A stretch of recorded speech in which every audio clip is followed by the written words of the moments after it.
Bismillahirrahmanirrahim. Alhamdulillahirabbil alamin, nahmaduhu wa nasta'inuhu wa nasta'dihi wa nastaghfiruh.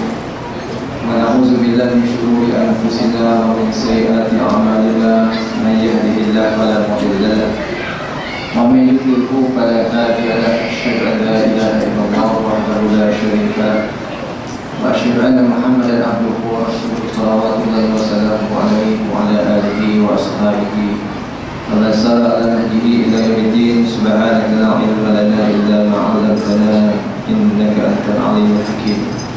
Wa la hawla wa la quwwata illa billahil 'aliyyil 'azim. Rabbi shrah li sadri wa yassir li amri wahlul 'uqdatam min lisani yafqahu qawli. Amma ba'd.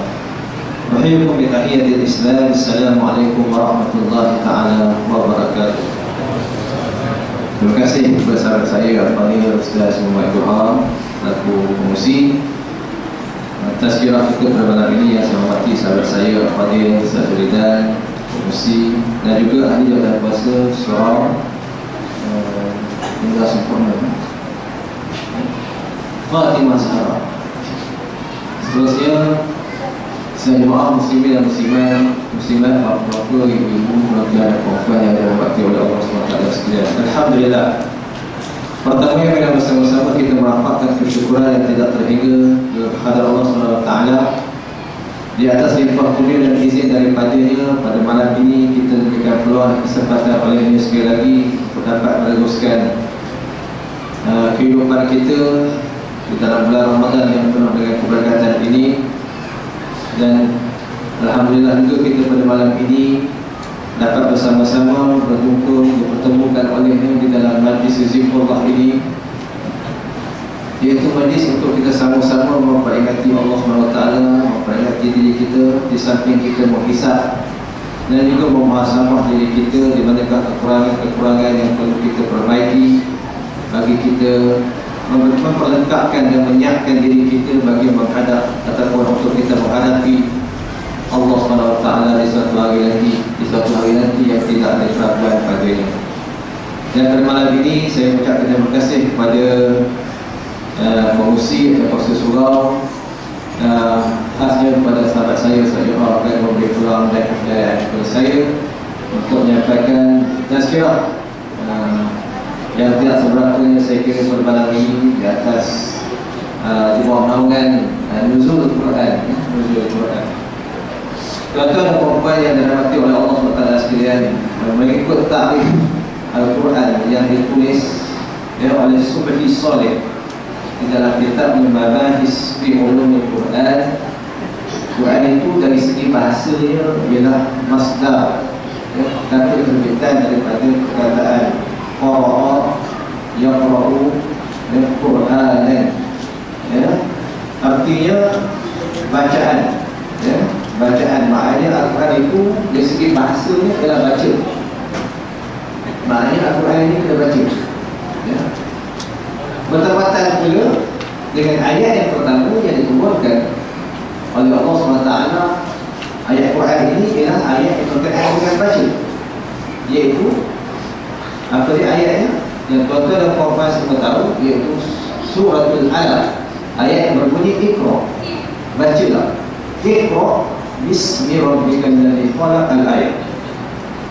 Maknanya tuan-tuan dan puan sekalian, secara kesimpulan sepintas tadi kita dapat faham bahawa sebenarnya Al-Quran ini ialah satu kitab yang mesti dibaca,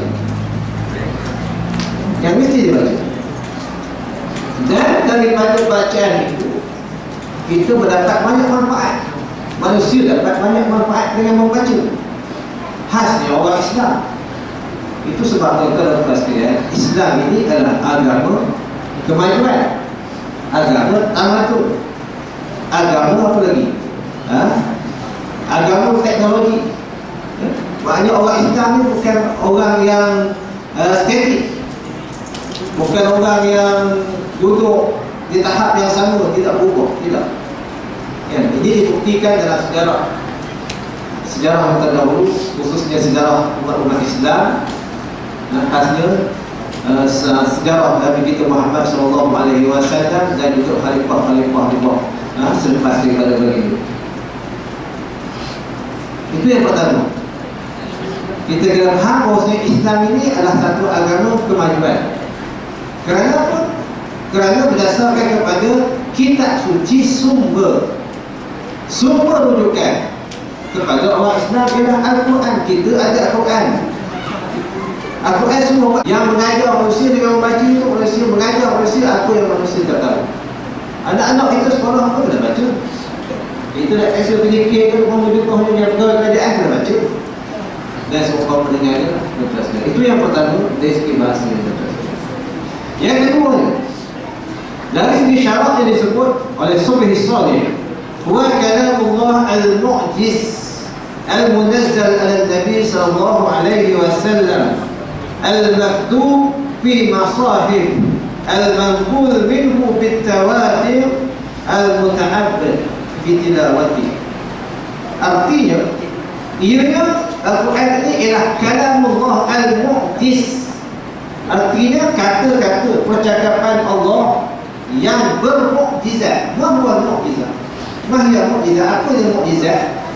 Mukjizat ini ialah perkara luar biasa yang dianugerahkan oleh Allah SWT kepada nabi-nabi dan rasul-rasul dengan tujuan untuk membawa risalahnya dan membuktikan kerasulannya dan melemahkan orang lain bagi sesiapa dan bagi sesiapa yang ingin mencabar. Itu mukjizat. Artinya perkara yang melemahkan orang lain tak dapat. Perkara yang luar biasa, yang pelik. Ya, kalau kita baca, kita buka bab tauhid, banyak perkara pelik. Antaranya mukjizat, karamah, sihir, irhas, apa lagi kita sekalian, istidraj dan lain-lain. Itu semua kearifan yang berbeza. Apa yang saya nak highlightkan pada malam ini ialah tentang Al-Quran itu mukjizat. Perkara luar biasa, sihir pun luar biasa juga. Tapi dia bukan Al-Quran. Al-Quran itu dia dakwa dalam kafir. Al-Quran itu sebagai Nabi itu sebagai ahli sihir, tidak. Sebab sihir boleh dipelajari. Sihir pun kalau biasa, tapi boleh dipelajari oleh sesiapa. Terutama sekali bagi mereka yang menampakkan diri yang bersahabat dengan syaitan, kan? Kalau biasa juga. Istidraj boleh berlaku bukan luar biasa juga, tapi berlaku kepada orang yang zalim. Istidraj. Contoh Fir'aun. Semakin zalim dia, maka semakin kaya dia, semakin hebat dia, semakin teguh penguasaannya di Mesir itu. Itu pun luar biasa. Al-Quran bukan zalim, bukan menghimpit orang, bukan maknanya menyeksa hukum-hukum yang terkandung di dalamnya. Tidak, tuan-tuan dan puan semua. Dia rasional untuk semua dalam masa dan zaman. Kita semua tahu.